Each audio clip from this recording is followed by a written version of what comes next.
কোটি কোটি জনগোষ্ঠীর এই বাংলাদেশে 50% নারীদেরকে আপনার কাছ থেকে দূরে সরিয়ে দিল, 10% হিন্দু বৌদ্ধ খ্রিস্টানদেরকে আপনার কাছ থেকে দূরে সরিয়ে দিল। আপনি প্রথমেই একেবারে কেটে ঝেড়ে অর্ধেক হয়ে গেলেন। তারপরে আপনাকে রাজনীতিতে নামিয়ে আপনার উপরে দোষ চাপিয়ে দেওয়া হচ্ছে এই দলগুলো ইসলামিক দল বিধায় তারা হিন্দুদেরকেও চায় না, নারীদেরকেও চায় না। আর সেখান থেকেই আমি মনে করি জামাত ইসলাম কিংবা আরো যে সকল ইসলামিক দল আছে তারা যদি এই উদ্যোগগুলো নিয়েছে এবং নিচ্ছে, আমি তাদেরকে স্যালুট জানাই। ভালো করেই জানে যে এই কাজটা জামাত খুব ভালো করে ফেলেছে, কিন্তু জামাত যেহেতু এই কাজটা ভালো করে ফেলেছে, এই ভালো কাজ তো আমি জামাত থেকে চাই না। তাই কিছু কিছু মানুষ এই হিন্দুর উসিলায়, মুসলমানদের আপনার বৈঠক করার উসিলায়, নারীদের উসিলায় জামাতের সমালোচনা করে। তো দুই ধরনের ব্যক্তির সমালোচনার মধ্যে দুটো জিনিস আপনি পাবেন। একটা হচ্ছে মানুষ সত্যিই ভালোবেসে সমালোচনা করে, আর একটা হচ্ছে সে বুঝে শুনিয়ে সমালোচনা করে যাতে করে জামাত বা ইসলামপন্থী রাজনৈতিক দল সামনের দিকে এগিয়ে যেতে না পারে। জামাত হিন্দুদের নৌকাডুবি হয়েছে, মানুষদের পাশে গিয়েছে, সমস্যা কোথায়? এখন যদি কারো জলে হিন্দু ভাইদের ট্রাক ডুবে গেছে তাতে তোমার কি? বাপরে বাপ। জামাত বিভিন্ন বন্যা দুর্গত মানুষের কাছে বুক ভরা পানি নিয়ে গিয়েছে, পানিতে ভেসে ভেসে জামাতের আমির ডাক্তার শফিক সাহেব গিয়েছে, হেলিকপ্টারে গিয়ে তারপরে আপনার শহীদি পরিবারের সাথে দেখা করছে, তাতে জ্বলন্তের কি আছে? এগুলোই অনেকের জ্বলছে। তোমরা এটা করবা কেন? তোমরা থাকবা মসজিদে, তোমরা থাকবা মিলাদে, তোমরা থাকবা মাদ্রাসায়, তুমি কেন আইন প্রতিষ্ঠা করবা? তুমি কেন সংসদে যাবা? তুমি কেন ইসলামের রাজনীতি করতে গিয়ে বাংলাদেশের গণমানুষের রাজনীতিতে রূপান্তরিত হবা? এটাই একদলের বামপন্থী নাস্তিক্যবাদী দালালদের দৈনন্দিন রুটিনে রূপান্তরিত হয়েছে বিদায়ী আপনার এই কার্যক্রমগুলোর তারা সমালোচনা করছে। না হয় এই কার্যক্রমগুলোকে অ্যাপ্রিসিয়েট করার কথা তারা শুরু করেছে। নারী আমার এই সমাজের পার্ট, হিন্দু আমার এই সমাজের পার্ট, খ্রিস্টান বৌদ্ধ আমার এই সমাজের পার্ট। আমি তাদেরকে নিয়ে পথ চলা এটা আমার জন্য অত্যন্ত গুরুত্বপূর্ণ। এটা না হলে আপনি এই রাজনীতিতে টিকতে পারবেন না। এবং শুধু এটা মুখে নয়, হৃদয়ে আপনাকে লালন করতে হবে এই দেশটাকে আপনি কেমন চান, কিরকম মাতৃভূমি আপনি উপহার দিতে চান, সেটা আপনাকে হৃদয়ে লালন করে সামনের পথে এগিয়ে যেতে হবে প্রিয় বন্ধুরা আমার। অতএব জামাতের এই প্রীতি সমাবেশ, নারী সমাবেশ, নারীদেরকে সম্পৃক্তকরণ, এই সবগুলোকে আমি একজন সম্পূর্ণ স্বাধীন একজন মানুষ হিসাবে অ্যাপ্রিসিয়েট করি এবং হাইলি অ্যাপ্রিসিয়েট করি। আপনাদের এই কাজ আরো বেশি বাড়াতে হবে। যখন দেখবেন বাড়াতে বাড়াতে বাড়াতে বাড়াতে কিছু কিছু মানুষের ঘুম নষ্ট, খাবার নষ্ট, অনলাইন নষ্ট, তার জীবন নষ্ট, তখন বুঝবেন আপনি সফল হয়েছেন। তার আগে এই কাজ বন্ধ তো দূরের কথা, তার আগে এই কাজ আরো সহস্র গুণে বেরিয়ে দিতে হবে। হিন্দু বৌদ্ধ খ্রিস্টান ভাইদেরকে নিয়ে সম্প্রীতি সমাবেশ করেছে বাংলাদেশ জামাতে ইসলামী। সম্প্রীতি সমাবেশ করার পরই আলোচনা সমালোচনার কেন্দ্রবিন্দুতে এখন এই দলটি। বাংলাদেশের সাম্প্রতিক সময়ে বাংলাদেশ জামাতে ইসলামী বাংলাদেশের প্রত্যেকটি কর্নার থেকে তাদের এই দেশের যারা জন্মসূত্রে নাগরিক তাদেরকে নিয়ে ভাবছে, তাদেরকে নিয়ে কথা বলছে, তাদেরকে নিয়ে বাংলাদেশ গঠনের প্রত্যয়ে এগিয়ে চলছে। এই এগিয়ে চলাটা বাংলাদেশের কোনো কোনো মহলের কাছে অত্যন্ত গুরুত্বপূর্ণ এবং অত্যন্ত প্রশংসনীয় হচ্ছে, আবার কারো কারো কাছে এটা অত্যন্ত নিন্দনীয় কাজ হচ্ছে। আপনারা জানেন সাম্প্রতিক সময়েও জামাত ইসলাম নারীদেরকে নিয়ে মাঠে ময়দানে নেমেছে। নারীরা এখন তাদের অধিকারের জন্য, দেশের জন্য, স্বাধীনতার জন্য লড়াই করা, সংগ্রাম করা সেটা তারা শিখে গিয়েছে এবং জামাতে ইসলামীর মহিলা শাখার নামেও কিন্তু এই নারীরা তাদের নিজস্ব জায়গা থেকে, পরিমণ্ডল থেকে বাংলাদেশের জন্য কাজ করে যাচ্ছে। কারো কারো কাছে সেই নারীদেরকে রাজপথে নামানো কিংবা রাজনীতিতে সম্পৃক্তকরণকেও এক ধরনের অসৌজন্য মনে হচ্ছে এবং কেউ কেউ এটাকে ভালো চোখে নেয়নি। তার মানে হচ্ছে জামাতে ইসলাম প্রতিষ্ঠিত হয়েছে কারো কারো দৃষ্টিতে শুধুমাত্র কোনো একটি ধর্মীয় সংগঠন এবং ধর্মীয় ব্যক্তিবর্গকেই প্যাট্রোনাইজ করার জন্য। তারা বাংলাদেশের রাজনীতির যে গণমুখী রাজনীতি হওয়া উচিত সেটা তাদের কাছ থেকে তারা কামনা করেন না। তারা কামনা করেন এই দলটি থাকবে শুধুমাত্র একটি গণ্ডির ভিতরে। এবং এটাই ছিল বিদেশি দেশি বিভিন্ন সংস্থা, বিভিন্ন ধরনের কাজ যারা ধর্মভিত্তিক রাজনৈতিক দলগুলোকে কোণঠাসা করতে চায় তাদের একটা মহাপরিকল্পনার অংশ। কারণ তারা জানে যদি ধর্মভিত্তিক দলগুলোকে ডিভাইডেড করে রাখা যায় এক ধরনের থিম ক্রিয়েট করে দিয়ে দেওয়া যায় যে তোমার ভিতরে শুধুমাত্র এই চেতনা কাজ করবে, এর বাহিরে না, তার মানে তারা গণমানুষের দলে রূপান্তরিত হতে পারবে না। আপনাকে প্রথমেই বুঝতে হবে যারা সমালোচনা করে কিংবা যারা এই দলের ভিতরে এই কার্যক্রমগুলোকে দেখতে চায় না, হিন্দু ভাইদের সাথে, বৌদ্ধ ভাইদের সাথে, খ্রিস্টান ভাইদের সাথে, নারীদের সাথে জামাত ইসলাম তাদের এই দাওয়াতি কাজ করবে কিংবা তাদের এই মানে দেশ পরিচালনা নিয়ে ভাববে, সভা সমাবেশ করবে, এটা যারা চায় না তাদের মূল কাজটাই হচ্ছে যে তারা জানে যে বাংলাদেশে নারী আছে প্রায় অর্ধেক। তার মানে প্রথমেই একটা দলকে নারী থেকে বিচ্ছিন্ন করে দেওয়া গেল কৌশলে। তারপরে হচ্ছে বাংলাদেশের 10%-এর অধিক এখন পর্যন্ত প্রায় সংখ্যালঘু নাগরিক রয়েছে যারা বিভিন্ন জায়গায় সম্পৃক্ত হয়ে কাজ করছে। এই পার্সেন্টেজের মানুষগুলোকেও জামাত থেকে কৌশলে বা ইসলামিক পার্টিগুলো থেকে কৌশলে দূরে সরিয়ে রাখার একটি চক্রান্ত বহুকাল পর্যন্ত চলমান। আমি কেন এই কথাগুলো বলছি? আপনাদের রিয়েলাইজেশনের জন্য বলছি। আপনি যখন গণমুখী দলে রূপান্তরিত হবেন, যখন গণমানুষের কথা ভাববেন, তখন গণমুখী চিন্তা চেতনাই আপনার কর্মে, আপনার কথায়, আপনার কাজে পরিলক্ষিত হতে হবে। শুধু মুখে বলবেন আমি হিন্দু মুসলিম বৌদ্ধ খ্রিস্টান শান্তি চাই, কিন্তু হিন্দু মুসলিম বৌদ্ধ খ্রিস্টানকে নিয়ে আপনার কোনো এজেন্ডা নাই, বক্তব্য নাই, বসবেন না, কথা বলবেন না, আপনি তো তখন হিন্দু মুসলিম বৌদ্ধ খ্রিস্টানদের শান্তি নিশ্চিত করতে পারবেন না। আপনি মুখে বলবেন নারীর অধিকার চাই, কিন্তু নারীকে নিয়ে আপনার কোনো গবেষণা নাই। যেই দেশের সংসদের মধ্যে এখন পর্যন্ত কোটাভিত্তিক নারী নির্বাচিত হয় তাও 50 জন আছে, তাহলে আপনার যদি নারীর জন্য কাজই না থাকে তাহলে ওই 50 এমপি আপনি বানাবেন কোত্থেকে? আপনার এখন প্রস্তাব করা হচ্ছে, কেউ কেউ বলছে 100 নারী কোটার এমপি চাই। এখন যদি কোনো ব্যক্তি ক্ষমতায় যেতে চান আর 100 নারী কোটায় আপনার 100 এমপির জন্য প্রস্তুতি আপনি গ্রহণ করতে না পারেন, তাহলে আপনি তো প্রথমেই ঝেড়ে পড়লেন, প্রথমেই আপনি শেষ হয়ে গেলেন, প্রথমেই রাজনীতির মাঠ থেকে আপনি ব্র্যাকেট হয়ে গেলেন।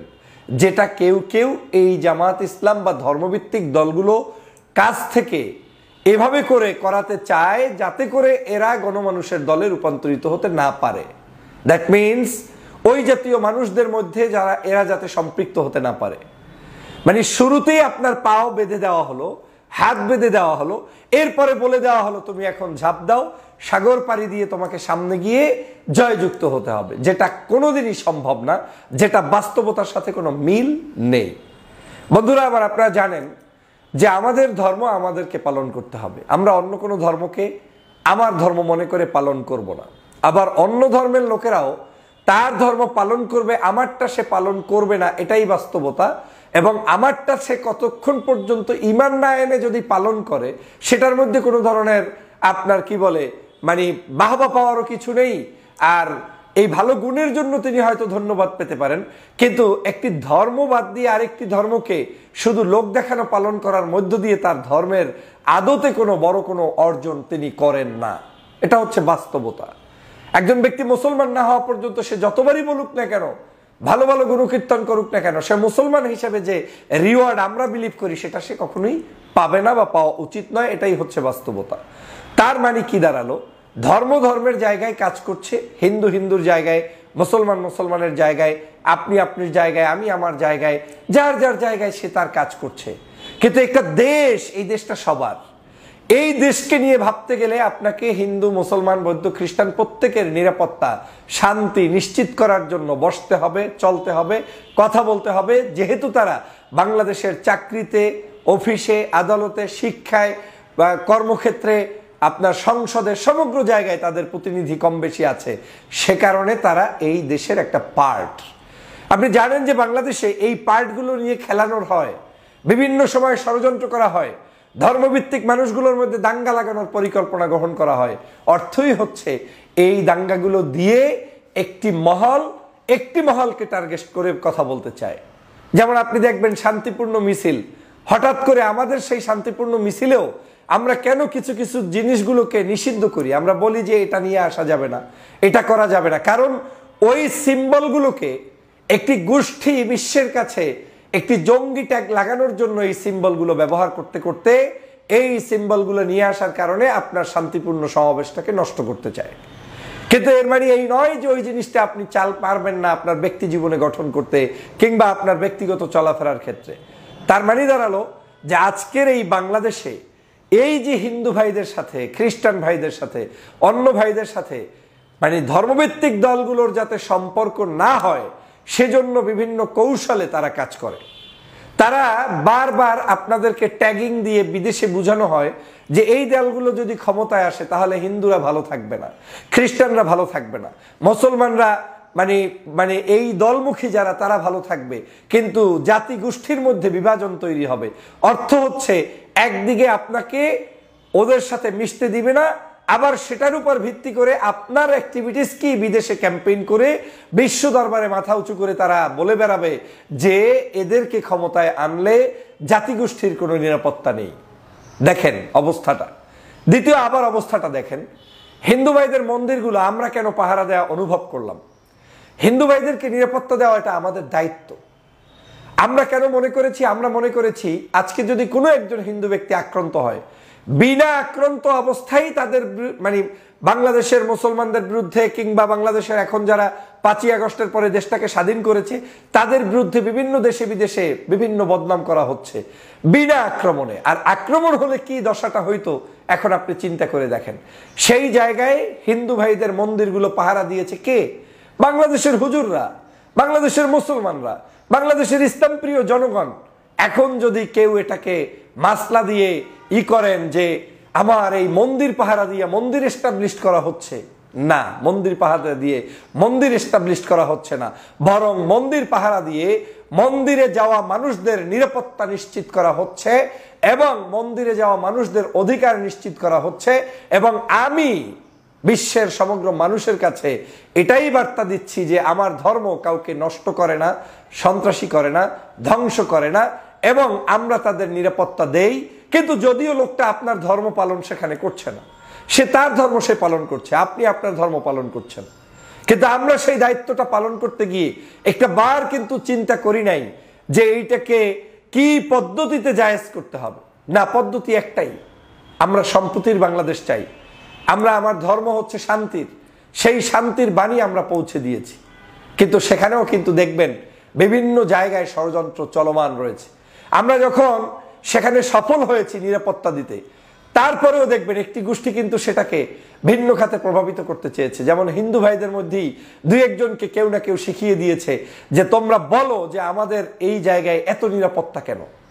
তার মানে কেউ কেউ চেয়েছে, যারা এজেন্ট, যে নিরাপত্তাহীন পরিস্থিতি তৈরি করে তাদের অনিরাপদ করে দিয়ে সেটাকে ক্যাম্পেইন করে বিশ্বের কাছে তাদের নিরাপত্তা ইস্যুটাকে তুলে ধরা। অথচ নিরাপত্তা আমরা দিয়েছি, এই নিরাপত্তাও এখন তাদের ভালো লাগে না।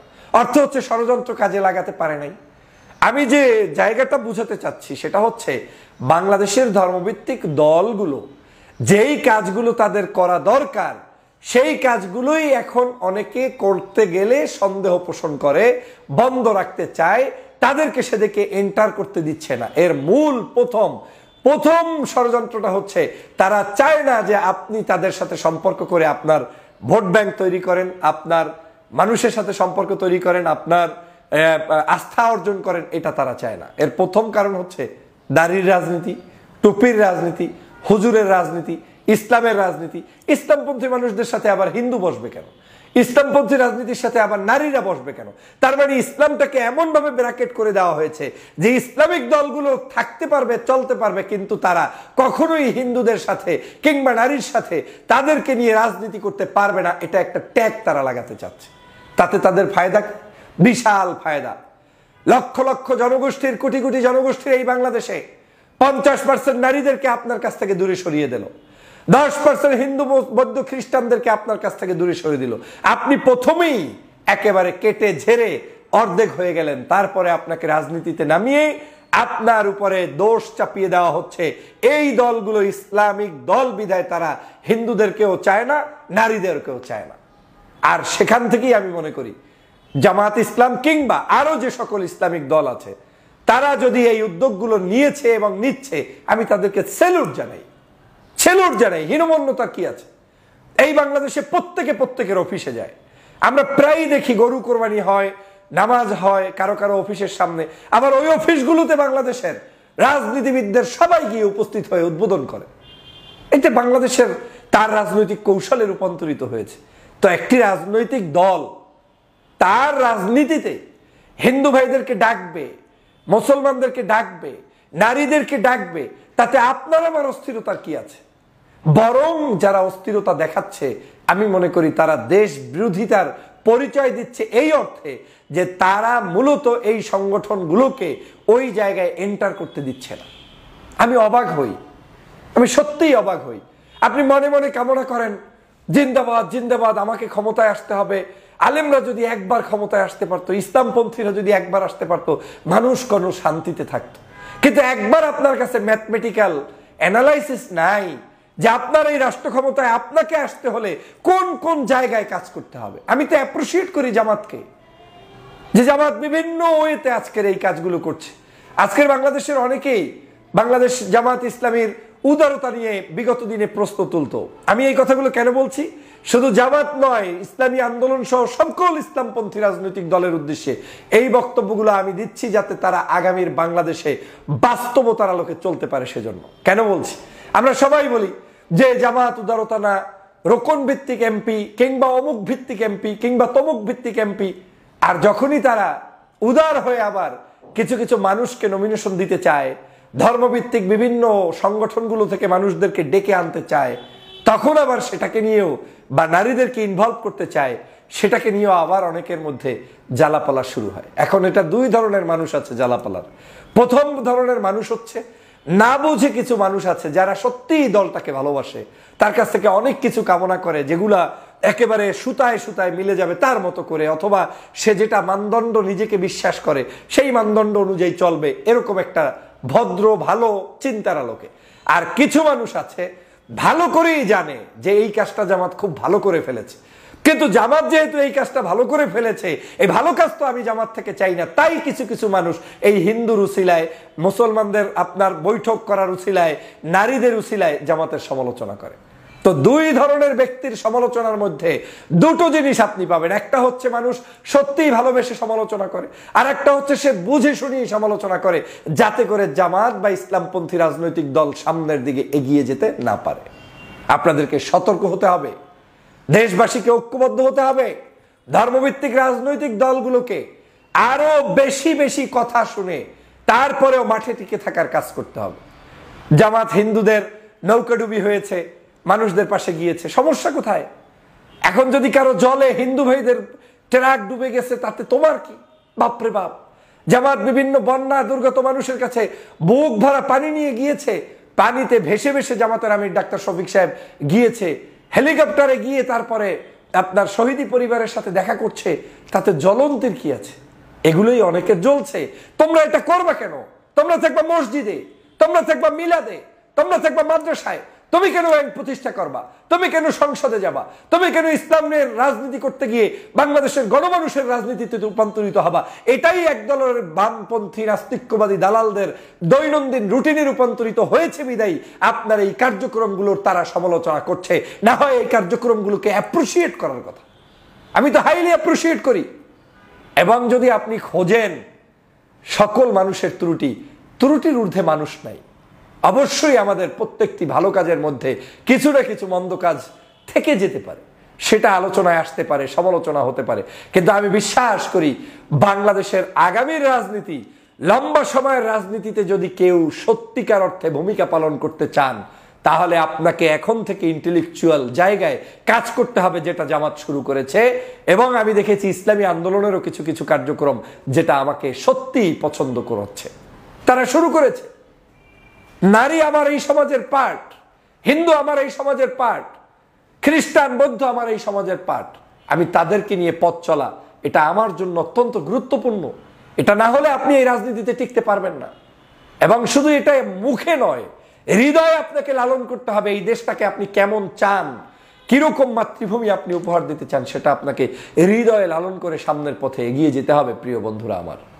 অতএব জামাতের এই প্রীতি সমাবেশ, নারী সমাবেশ, নারীদেরকে সম্পৃক্তকরণ, এই সবগুলোকে আমি একজন সম্পূর্ণ স্বাধীন একজন মানুষ হিসাবে অ্যাপ্রিসিয়েট করি এবং হাইলি অ্যাপ্রিসিয়েট করি। আপনাদের এই কাজ আরো বেশি বাড়াতে হবে। যখন দেখবেন বাড়াতে বাড়াতে বাড়াতে বাড়াতে কিছু কিছু মানুষের ঘুম নষ্ট, খাবার নষ্ট, অনলাইন নষ্ট, তার জীবন নষ্ট, তখন বুঝবেন আপনি সফল হয়েছেন। তার আগে এই কাজ বন্ধ তো দূরের কথা, তার আগে এই কাজ আরো সহস্র গুণে বেরিয়ে দিতে হবে। যখন দেখবেন মরে মরে জামাতের জন্য কিংবা ইসলামপন্থী দলের জন্য হিন্দুরা মিছিল করছে, বৌদ্ধরা মিছিল করছে, আপনার খ্রিস্টানরা মিছিল করছে, শান্তি চায় তারা, আলেমরা মিছিল করছে, তখন বুঝবেন যে আপনি এখন হয়তো ইতিমধ্যেই আপনি তাদের হৃদয়ে অবস্থান করতে পেরেছেন। মন্দিরগুলোতে আপনাদের পদচারণা বৃদ্ধি করতে হবে, সামাজিক অ্যাক্টিভিটিসে আপনাদের পদচারণা বৃদ্ধি করতে হবে, এবং এই পদচারণাগুলো যাদের অসহ্য হবে বুঝতে হবে তারা আপনার কাছ থেকে ভালো কিছু চায় না। কারণ তারা চায় আপনি যে কোনো মূল্যে ওই 3টা সিট, 15টা সিট, 20টা সিটের মালিক থাকেন। সহজ কথা। এত টাউটবাটপারি জনগণ ভালো করে বুঝতে হবে যে আপনাকে তারা চায় আপনি একটি সীমাবদ্ধ রাজনৈতিক দল গঠন করে সীমাবদ্ধ রাজনীতিতে থাকুন, আপনার দ্বারা যাতে বাংলাদেশের গণমানুষের রাজনীতি না হয়। ভাইরে, আলোচনা করলে বহু সমালোচনা আছে। আমরা যে গণতন্ত্রের পক্ষে লড়াই করছি, যে গণতন্ত্র চর্চা করছি, এই গণতন্ত্র নিয়েই তো বহুত প্রশ্ন আছে। তারপরেও তো এদেশের সকল মহাক্কিক ইসলামিক অর্গানাইজেশন যারা আছে প্রত্যেকেই তো এই গণতন্ত্রের মধ্যে ঢুকেই রাজনীতি শুরু করেছে। তো সেটাকে আপনি কোন দিকে মাপবেন? অতএব মাপের পরিমাপ করতে গিয়ে কোনো একটি গণ্ডি নির্দিষ্ট করে দেওয়াটাকে আমি যেমন সঠিক মনে করি না, দেশবাসীও সঠিক মনে করে না, কিছু কুচক্রী মহল এটাকে ভিন্ন খাতে নিতে চায়। অতএব সাবধান হতে হবে এবং আমাদেরকে রাজনীতির রাজনৈতিক জ্ঞান নির্ভর পথ চলতে হবে। কোনো ব্যক্তির কোনো ছোট ছোট জায়গা থেকে কিছু সমালোচনা আলোচনা আসলেই সেটাতে থামা যাবে না, বরং আপনাদের কাজ বেরিয়ে নিতে হবে। আমি আপনাদেরকে হাইলি অ্যাপ্রিসিয়েট করি এবং এই দেশ গঠনে আপনারা এগিয়ে আসবেন সেই প্রত্যাশা করি। ভালো থাকবেন, সুস্থ থাকবেন। আল্লাহ হাফেজ।